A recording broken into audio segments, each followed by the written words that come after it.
আমন্ত্রণ দিনের বাংলায়, সঙ্গে আছি আমি শাহিনুর। সাথে শুরুতে সংবাদ শিরোনাম। যারা নির্বাচন বিলম্বিত করতে চায় তারা গণতন্ত্রের শক্তি নয়, মন্তব্য সালাউদ্দিনের। শেখ হাসিনা ভারতে বসে নির্বাচন নিয়ে ষড়যন্ত্র করছে বললেন ফারুক। ঘোষিত সময়ের মধ্যেই আগামী জাতীয় নির্বাচন অনুষ্ঠিত হবে জানালেন স্বরাষ্ট্র উপদেষ্টা। কারো কথায় নির্বাচন বন্ধ হবে না। এবং রাজশাহীতে যৌথ বাহিনীর অভিযানে অস্ত্র ও বিস্ফোরক উদ্ধার, সাবেক মেয়র আওয়ামী লীগ নেতা খায়রুজ্জামান লিটনের ভাতিজা সহ ৩ জন আটক।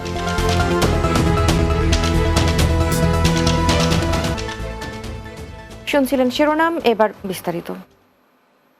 এবারও বিতর্কিত নির্বাচন হলে দেশ অনিশ্চিত ভবিষ্যতের দিকে অগ্রসর হবে বলে মন্তব্য করেছেন বিএনপির স্থায়ী কমিটির সদস্য সালাউদ্দিন আহমেদ। তিনি বলেন, যারা ইনিয়ে বিনিয়ে বিভিন্ন ধরনের কথা বলে নির্বাচন বিলম্বিত করতে চায় তারা গণতন্ত্রের শক্তি নয়। শনিবার নয়াপল্টনে বিএনপির কেন্দ্রীয় কার্যালয়ে বিএনপির চেয়ারপারসন বেগম খালেদা জিয়ার জন্মবার্ষিকী উপলক্ষে যুবদল আয়োজিত দোয়া মাহফিলে এ কথা বলেন তিনি। বাংলাদেশের সমসাময়িক রাজনীতির প্রেক্ষাপটে বেগম খালেদা জিয়া দিক নির্দেশনা দিচ্ছে জানিয়ে সালাউদ্দিন বলেন, বেগম খালেদা জিয়ার নির্দেশনা অনুযায়ী আলাপ আলোচনার মাধ্যমে গণতন্ত্রের পথে হাঁটছে বিএনপি। অন্যদিকে জাতীয় প্রেস ক্লাব আলাদা দোয়া মাহফিলে অংশ নিয়ে দলটির চেয়ারপারসনের উপদেষ্টা জয়নুল আবদিন ফারুক বলেন যে ভারতের উপর ভর দিয়ে দেশের সকল সেক্টর ধ্বংস করেছে ফ্যাসিবাদী শেখ হাসিনা। সেই ভারতে বসে নির্বাচন নিয়ে নানা কৌশলে ষড়যন্ত্র করছে। দলের নেতাকর্মীদের সতর্ক থাকার আহ্বান জানান তিনি। চক্রান্ত দেশে শেষ করে নাই, এখনো হচ্ছে। 16 বছরের তারেক রহমানের নেতৃত্বের গুণে, সাংগঠনিক শক্তির কারণে আমরা সেদিনে আন্দোলনকে তুঙ্গে নিয়ে সফলতা এনেছিলাম একটি নির্বাচনের জন্য। বাংলাদেশের সমসাময়িক রাজনীতির প্রেক্ষাপটে আমরা সমস্ত বিষয়ে দিক নির্দেশনা পাচ্ছি দেশনেত্রী বেগম খালেদা জিয়ার কাছ থেকে। এই গণতন্ত্রকে যদি আমরা বিনির্মাণ করতে চাই, অত্যন্ত শক্তিশালী হিসাবে একটি গণতান্ত্রিক রাষ্ট্র নির্মাণ করতে চাই সামনের ভিত্তিতে, তাহলে এই গণতন্ত্রের জন্য আমাদেরকে জাতীয় ঐক্য বজায় রাখতে হবে।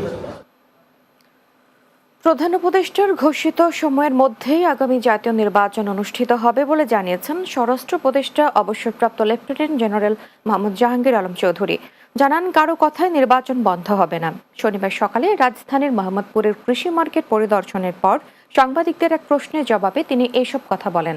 তিনি বলেন, রাষ্ট্রের ক্ষমতা জনগণের হাতে। জনগণ যখন নির্বাচনমুখী হয়ে যাবে কেউ এটাকে বাধা দিতে পারবে না। প্রধান উপদেষ্টা যেটা বলেছে ওর উপরে আমাদের কারো কোনো কথা নেই। স্যার যেই তারিখে বলছে ওই তারিখে নির্বাচন হবে, যেই মাসে বলছে ওই মাসে নির্বাচন হবে। জনগণ যেসব চাবে আমি নির্বাচনের দিকে চলে যাব, কারো কোনো শক্তি নাই নির্বাচন বন্ধ করতে। কতিপয় রাজনৈতিক দল নির্বাচনের ঘোষণাকে গ্রহণ করতে পারছে না বলে মন্তব্য করেছেন বিএনপির জাতীয় নির্বাহী কমিটির vice chairman advocate Ahmed Azam Khan. শনিবার দুপুরে টাঙ্গাইলের বাসাইলে জাতীয়তাবাদী মহিলা দলের কর্মী সম্মেলনের আগে সাংবাদিকদের প্রশ্নে কথা বলেন তিনি। পরিষদ মডেল মসজিদ মিলনায়তনে এই সম্মেলনে উপজেলা মহিলা দলের সভাপতি রাশেদা সুলতানা রুবির সভাপতিত্বে এতে বক্তব্য রাখেন উপজেলা বিএনপির ভারপ্রাপ্ত সভাপতি মামুন আল জাহাঙ্গীর, সাধারণ সম্পাদক নূর নবী আবু হায়াত খান নবু সহ অন্যরা। কতিপয় রাজনৈতিক দল এই ঘোষণাকে তারা গ্রহণ করতে পারছে না এবং তারা নানা ধরনের পরিবেশ ঘোলা করবার মতো পরিস্থিতি সৃষ্টি করছে। আমি মনে করি সরকারের কঠোর হওয়া উচিত। অনর্থক টেস্ট না দিতে চিকিৎসকদের প্রতি আহ্বান জানিয়েছেন আইন উপদেষ্টা ডক্টর আসিফ নজরুল। শনিবার দুপুরে Bangladesh private hospital clinic and diagnostic মালিক সমিতির এক অনুষ্ঠানে তিনি কথা বলেন। এ সময় ডাক্তারদের মধ্যস্বত্বভোগী না হওয়ারও আহ্বান জানান উপদেষ্টা। একই সঙ্গে ঔষধ কোম্পানির স্বার্থ রক্ষায় ব্যবস্থাপত্র না লিখতে বেসরকারি হাসপাতাল চিকিৎসকদের প্রতি আহ্বান জানান। এছাড়া হাসপাতালের চিকিৎসা সেবা নিয়েও অভিযোগ তোলেন ডক্টর আসিফ নজরুল। সমস্যা সমাধানে হাসপাতাল মালিকদের কম মুনাফা করার আহ্বান জানান। আপনারা ওষুধ কোম্পানির দালাল, ডাক্তাররা এই দেশে বড় বড় হসপিটাল ডাক্তাররা কি ওষুধ কোম্পানির মধ্যস্বত্বভোগী? কোন জায়গায় নামান আপনারা নিজেদেরকে? যে আপনারা প্রফিট করেন কিন্তু ন্যায্যভাবে করেন, আপনাদের দেওয়ার ক্যাপাবিলিটি আছে, আপনারা এটা করোনাকালে প্রমাণ করেছেন। রাজশাহী নগরীর একটি বাড়িতে অভিযান চালিয়ে বেশ কিছু অস্ত্র ও বিস্ফোরক তৈরির সরঞ্জাম উদ্ধার করেছে যৌথ বাহিনী। এর সঙ্গে জড়িত সন্দেহজনক 3 জনকে আটক করে সেনা সদস্যরা শনিবার নগরের বোয়ালিয়া থানার দড়িখরবোনা এলাকায় বাংলাদেশ সেনাবাহিনীর 40 ইস্ট বেঙ্গল এই অভিযান পরিচালনা করে।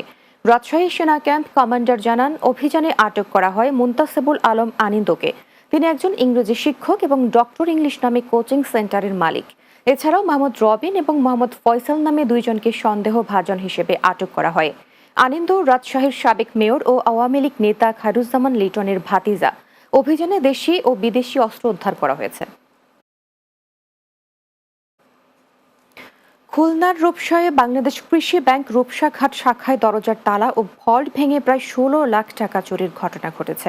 শুক্রবার রাতে খুলনার রূপসাঘাট এলাকায় কৃষি ব্যাংকের শাখায় এই ঘটনা ঘটে। তবে এই ঘটনার সাথে জড়িত সন্দেহে পুলিশ এখনও কাউকে গ্রেপ্তার করতে পারেনি। পুলিশ জানায়, বেশ কয়েকটি তালা ভেঙে চোর ব্যাংকের ভিতরে প্রবেশ করে, তারপর তালা ভেঙে ভল্টের টাকা চুরি করে নিয়ে যায়। তিনি জানান, ব্যাংকে সবসময় সিকিউরিটি থাকার কথা, কিন্তু যখন এই ঘটনা ঘটে তখন সিকিউরিটি গার্ড ছিল না।